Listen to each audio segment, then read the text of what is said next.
Shedon risau karena tak ada kejelasan akan diikutsertakan menjadi pegawai pemerintah dengan perjanjian kerja atau P3K. Tenaga kesehatan bakti di Aceh Besar temui anggota Dewan Perwakilan Rakyat Kabupaten atau DPRK Aceh Besar di kantor DPRK Janto pada Senin 22 Agustus 2022.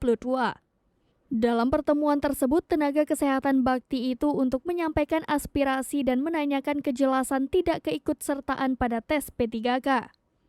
Mereka menanyakan terkait tenaga kesehatan non-aparatur sipil negara atau ASN yang akan beralih status tenaga kontrak atau honorer provinsi dan kabupaten, kontrak atau honorer BLUD, PTT, dan sukarelawan yang bekerja pada fasilitas kesehatan milik provinsi dan kabupaten kota. Karena saat ini, seluruh tenaga kontrak di Aceh Besar diminta berkas lengkap, bahkan disuruh mengantar ke Janto.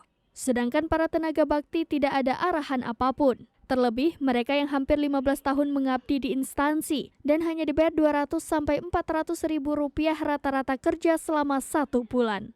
Dari Aceh Besar, Indra Wijaya, Serambi On TV.